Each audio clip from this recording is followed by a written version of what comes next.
Very warm welcome to my new blog. আশা করি আপনারা সবাই খুব খুব ভালো আছেন, সুস্থ আছেন। মাধাবাজে লাঞ্চ করার পরে তো আমরা ডিসাইড করি যে একটু শপিং করে নেওয়া যাক। মাধাবাজের পাশেই যে গৌরাঙ্গ মার্কেটটা ছিল সেখানে অনেক কটা শপসই বন্ধ ছিল বিকজ লাঞ্চ টাইম ছিল বলে, বাট কিছু কিছু শপস ওপেন ছিল। তো তার মধ্যে আমরা এই শপটায় গেছিলাম।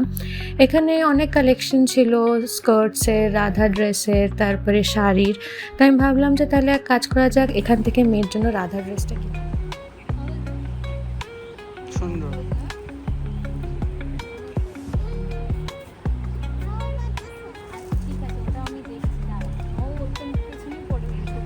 তোর মধ্যে একটা পিঙ্ক আছে তো মামা? আচ্ছা দেখো ওটা কেমন লাগে।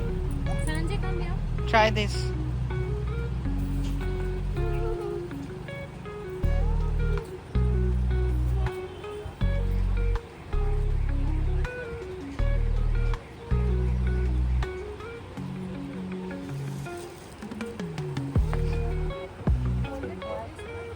White and red.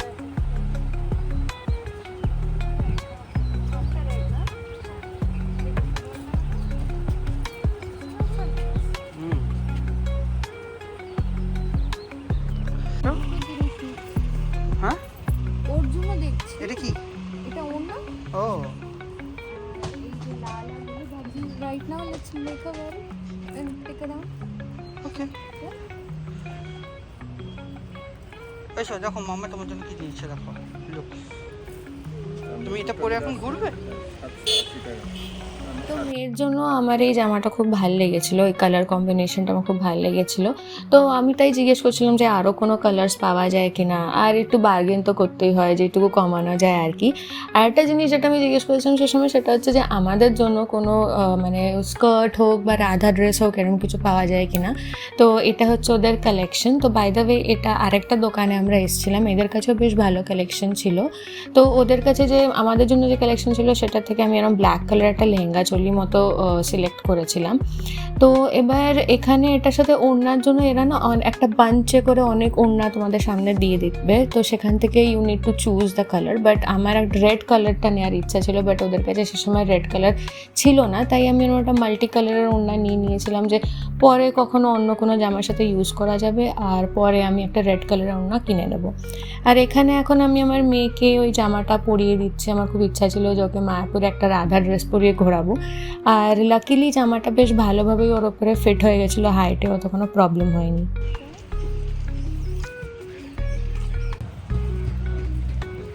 নাইস।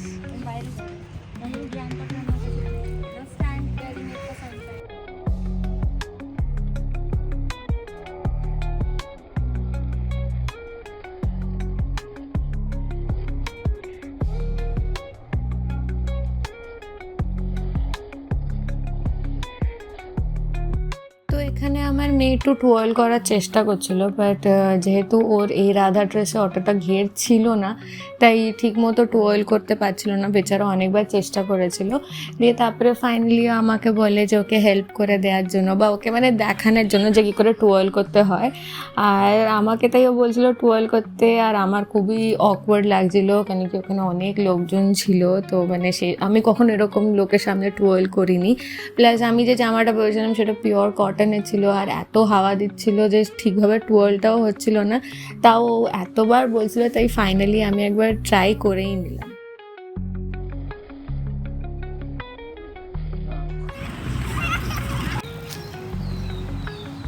এখানে কিছু পোস্ট দিয়ে ছবি তোলা হলো, তারপরে আগিয়ে গেলাম একটা গিফট শপের দিকে।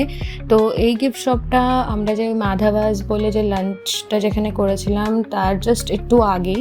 আর এখানে মানে পুরো গিফট শপটা পুরো এসি গিফট শপ, একদম কাঁচ টাচ দেওয়া, তাই ভেতরে আমরা ওখানে ভিডিও করতে পারি। Because we are girls, we are born in that way.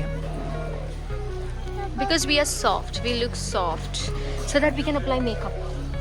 Yeah, like us, like me. Let's study a boy. Let's study has beard. Daddy is a boy, might Yeah, maybe he's a board that way. be. He's boring, that's why. Maybe he's bored that way. Oh, he's born that way. Yeah, he is born that way. He's born to get a beard. What? Hmm. I don't like his beard. It spikes. Okay, I'll tell him not to spike you anymore, okay? Yes.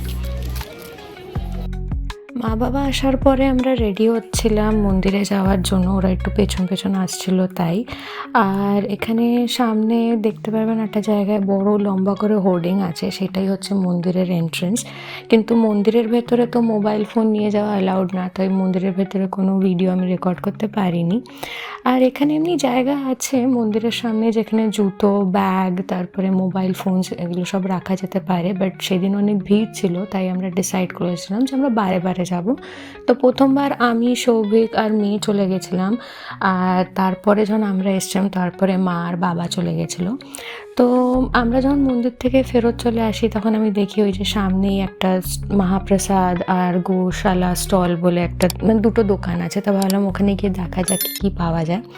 তো মহাপ্রসাদের ওখানে যখন আমি গেছিলাম তখন ওখানে basically শুকনো জিনিসপত্র পাওয়া যাচ্ছিল, যেরকম ওখানে লাড্ডু ছিল, 2 রকমের খাজা পাওয়া যাচ্ছিল, আর ইভেন শুকনো খাবার যেরকম চাল ভাজা, চিড়ে ভাজা, তারপরে ঝুরি ভাজা, এগুলো সব পাওয়া যাচ্ছিল। আর গোশালা স্টল যেখানে ছিল সেখানে অনেক কিছু পাওয়া যাচ্ছিল, লাইক ওরা বলছিল পিওর কাউ ঘি পাওয়া যাচ্ছে, তারপরে আমলকি পাওয়া যাচ্ছিল, মধু পাওয়া যাচ্ছিল, আয়ুর্বেদিক অনেক প্রোডাক্টস ওখানে পাওয়া যাচ্ছিল, যেরকম টুথ পাউডার পাওয়া যাচ্ছিল, তারপরে চন্দন পাওয়া যাচ্ছিল, ধূপ পাওয়া যাচ্ছিল, আর্ক পাওয়া যাচ্ছিল ওখানে। আর ওরা বলছিল এদের হানিটাও নাকি পিওর হানি, আর প্লাস এখানে হার্বাল টি পাওয়া যাচ্ছিলো, মানে উইদাউট ক্যাফিন। তো আর এখানে আরও অনেক জিনিসপত্র ছিল, আয়ুর্বেদিক রিলেটেড আরও জিনিস পাওয়া যাচ্ছিলো, বাট আমি অত কিছু নিইনি, আমি বেসিক কিছু জিনিস কিনেছিলাম সেদিন ওখান থেকে। আচ্ছা, একটা স্যান্ডেলের ধূপ রাখবেন, আর 250 ml দুটো ঘি, না দুটো বাড়িতে দেওয়ার আছে।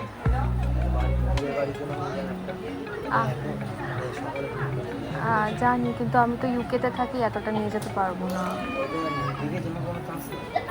আচ্ছা, এটা কি ব্যাগে, কাপড়ের ব্যাগে ঢুকে গেলে লিক করবে না তো? ঠিক আছে।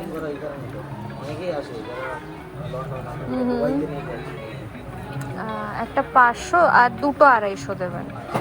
একটা 500, দুটো 250, আর একটা ওই ধূপ যেটা বললাম স্যান্ডেলউডের, না পারফিউম লাগবে না, আর একটা চন্দন পাউডার দিয়ে দেবেন। পিওর তো এগুলো? তো এখানে আমার যা সব শপিং করে নিয়ে চলে এসেছিলাম এই ব্যাগে করে, আর যেহেতু অনেক জিনিসই কিনেছিলাম তাই ওরা আমাকে ওখান থেকে এরকম একটা ছোট্ট ইত্তারের বটল ফ্রি দিয়েছিল। Hi dad. ম্যাম, হ্যাঁ,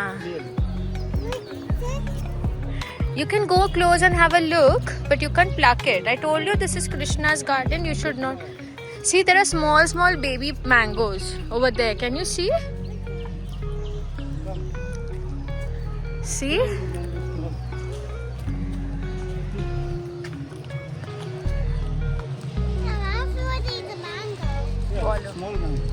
These are small mangoes. This will come out only in summers. See, if you can see, there is one small mango over here too. See, very close.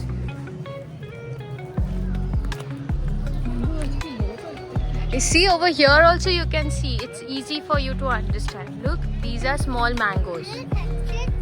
Touch it? No. Because there might be ants over there which might bite you.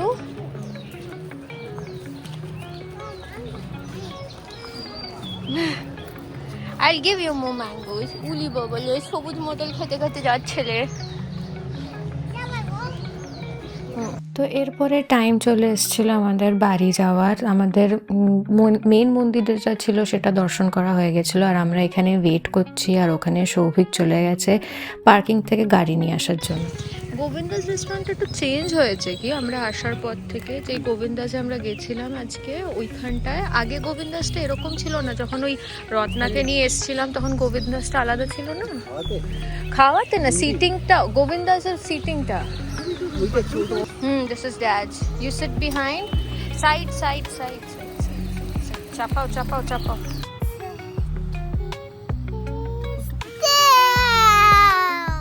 পুরো মুখটা নিয়ে চলে এসেছে camera. সবাই আবার চলে এসেছিলাম parking লটের ভেতরে। আসলে মা বাবা কিছু একটা মিস করে গেছিলো, তাই ওরা চলে গেছিলো সেটা নিয়ে আসার জন্য। তো আমরা তো আর রাস্তায় গাড়ি দাঁড় করিয়ে রাখতে পারবো না, তো তাই আমরা আবার পার্কিংয়ের এরিয়াতে ঢুকে যাই। তো যখন মা বাবা আমাদের ফোন করে তখন আবার আমরা বেরিয়ে পড়ি। তো এখন এই যে সামনে যে মন্দিরটা, সেটা হচ্ছে এখনকার ফেমাস মন্দির মায়াপুরের। বাট এটাই দেখতে আমি এসেছিলাম, but bad luck hard lakh যাই বলবে, আমি সেটা সেবার দেখতে পারিনি। তো পরের বার যদি কখনো নবদ্বীপে আসি তখন নিশ্চয়ই এই মন্দিরটা আমি কভার করব। আর এখন আমি চলে যাচ্ছি মা বাবাকে পিক আপ করতে, আর ওখানে ওরা সামনে দাঁড়িয়ে আছে। তো মা বাবাকে পিক আপ করে এখন আমরা বেরিয়ে পড়ছি। তো সেদিন আমাদের পার্কিংয়ের জন্য লেগেছিল 150 রুপিস ফর 4 হুইলার্স 24 আওয়ার্স। আর যদি আপনারা 2 হুইলার্স নিয়ে আসেন তাহলে আপনাদের লাগবে হচ্ছে 30 রুপিস টিল 9 PM। তো এইটুকুই ছিল আমার মায়াপুরের ট্রিপ সেই দিনের জন্য। আর আমি তো নবদ্বীপেই ছিলাম, তো নবদ্বীপ থেকে মায়াপুরে এসে স্টে করার তো কোনো ব্যাপার হয় না। কিন্তু যদি আপনারা একটু দূর থেকে আসেন আর চান যে মায়াপুরে এক রাত স্টে করে ভালো করে সব দর্শন করবেন, সেটাও খুব ইজিলি করতে পারেন। কেন কি মায়াপুর ইস্কনের ভেতরেও খুব ভালো ভালো জায়গা আছে যেখানে আপনারা থাকতে পারেন, লাইক গদা ভবন, গীতা ভবন, নামহাট্টা ভবন, ঈশ্বরদয়ান ভবন।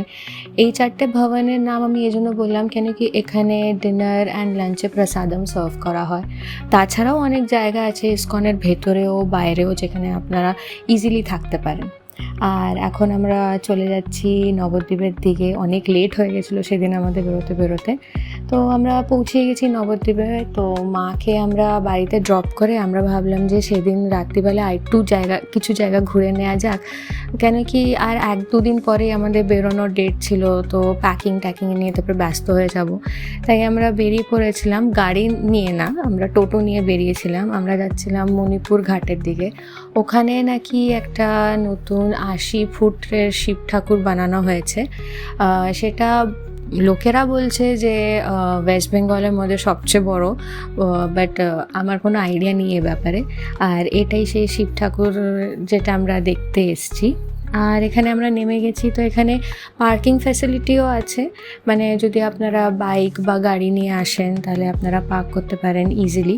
আর এখানে আমার মেয়ে তো আমার বাবার সাথেই পেছনে হাত ধরে ধরে হাঁটছে। ও বাবা যদি থাকে আমাদের সাথে হাঁটে না। আর এই যে পাশে বাইক টাইক সব পার্ক করা রয়েছে।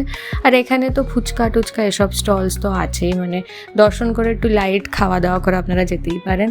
আর এখানে দেয়ালে কি সুন্দর সুন্দর ছবি আঁকা রয়েছে।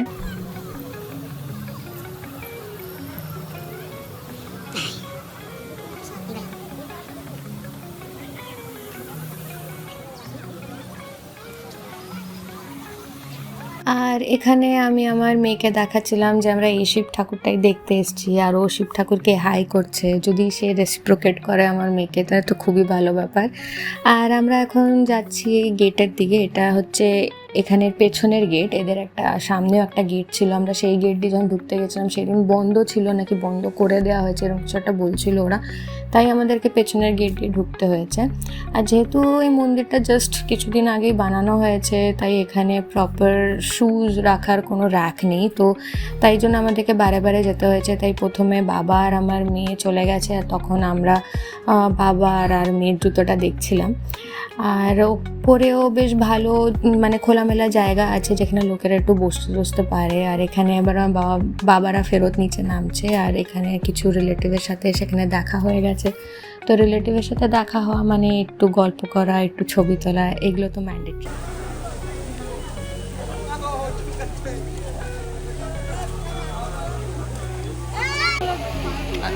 আরে যা, এটা তো তো এখানে আমাদের একটা এই যা মতো একটা মুভমেন্ট হয়ে গেছিলো। আসলে বাবা আর মেয়ে তো উপরে গেছিলো, তাই আমি আর সৌভিক ভেবেছিলাম তখন যে আমরা একটা সেলফি তুলে নিই। বাট সেলফি তুলতে গিয়ে আমরা ভিডিও তুলে ফেলেছিলাম নিজেদের। তো বুঝতে পারছি এখনও অনেক প্র্যাকটিসের দরকার। আর এখন আমরা ওপরে উঠছিলাম, মানে আমি, সৌভিক আর আমার মেয়ে তো অবভিয়াসলি থাকবেই। আর আমার বাবা নিচে দাঁড়িয়েছিল ততক্ষণ। তো ওপরে না এখানে অনেক লাইট ছিল, তো এই লাইটগুলো এসে আমার ক্যামেরায় মানে মারছিল। তো ঠিকঠাক কখনো কখনো ক্ল্যারিটির একটু প্রবলেম হয়েছিল। আর এখানে আমি মেয়েকে বলছিলাম যে এখানে দাঁড়িয়ে তুমি নমো করতেও পারো, আর এখানে দাঁড়িয়ে একটু পোজও দিতে পারো, যাতে আমরা তোমার একটু ভালো ছবি তুলতে পারি। আর সেদিনও মোটামুটি অনেক ভিড় হয়েছিল, আসলে মাত্র কিছু টাইম আগেই তো এটা বানানো হয়েছে, তাই মোটামুটি ভালোই ভিড় থাকে এখানে। আর তার সামনে একটা এরকম খুব সুন্দর একটা ফাউন্টেন। তো মণিপুর ঘাটের দিকে যেরকম এটা হচ্ছে 80 ফিট শিব ঠাকুর, সেরকম প্রাচীন মায়াপুরের দিকেও একটা খুব সুন্দর 60 ফিটের মহাপ্রভুর মূর্তি আছে। তো আমরা সেটা এবার কভার করতে পারিনি, কেন কি আমরা জাস্ট 15 ডেজের জন্য এসেছিলাম তাই। আর আমরা এখন চলে এসেছি নিচে। এখানে যখন আমরা জুতো পরতে যাচ্ছিলাম তখন সৌভিকের একজনের সাথে দেখা হয়ে গেছিলো। তো আমরা তাই ভাবছিলাম যে ইন্ডিয়াতে বা নবদ্বীপে স্পেশালি আমরা যখনই বেরোই তখন আমরা কারো না কারোর সাথে কথা বলছি, রাস্তায় কারো না কারোর সাথে দেখা হচ্ছে, কিন্তু এই ব্যাপারটা ইউকেতে পুরো অপোজিট। ইউকেতে লোকেরা শুধু নিজেদের কাজ নিয়ে ব্যস্ত, নিজেদের লাইফ নিয়ে ব্যস্ত, অন্যদের লাইফে কি হচ্ছে না হচ্ছে তাদের কিছু এসে যায় না, তারা অন্যদের লাইফে একদম নাক গলায় না। তো এটা একটা হিউজ ডিফারেন্স আছে একটা ইউকে আর ইন্ডিয়ার লাইফস্টাইলের মধ্যে। আর ওখানে একটা মন্দির মতোও ছিল, তো আমরা ভাবলাম ঠিক আছে মেয়েকে একবার মন্দির দর্শনও করিয়ে নিয়ে আসি। তো মায়াপুরের পরে যে এই 80 ফিটের শিব ঠাকুরের যে প্ল্যানটা আমরা করেছিলাম দর্শন করা, সেটা একদম ইমপ্রম্পটু ছিল। আসলে আমাদের হাতে আর 1-2 দিনই ছিল ইউকেতে ফেরত চলে যাওয়ার আগে, তাই আমরা ভাবলাম যে যত পারি তত মেমোরিজ বানিয়ে নিই, কেন কি একবার ইউকে চলে গেলে তো আমরা 1.5-2 বছর আগে ইন্ডিয়া ফেরত আসতে পারবো না, তখন এই ইন্ডিয়ার মেমোরিজ নিয়ে আমাদের ওখানে থাকতে হবে। তো যত পারি তত মেমোরিজ বানিয়ে নিই। তো এটাই হচ্ছে আমাদের ইন্ডিয়া বলতে পারো বা নবদ্বীপের লাস্ট ব্লগ। এরপরের ব্লগ ডাইরেক্টলি আসবে আমার, যে আমরা ইউকে রিটার্ন করে যাচ্ছি। তো আজকের ব্লগটা তাহলে আমি এটুকুই রাখছি। যদি আপনাদের এই ব্লগে কিছু ভালো লেগে থাকে then do like, share and subscribe my channel. আর যেটা বলি, সবসময় ভালো থাকবেন, সুস্থ থাকবেন। দেখা হচ্ছে আপনাদের সাথে খুব শিগগিরই নেক্সট ব্লগে। Till then, take care.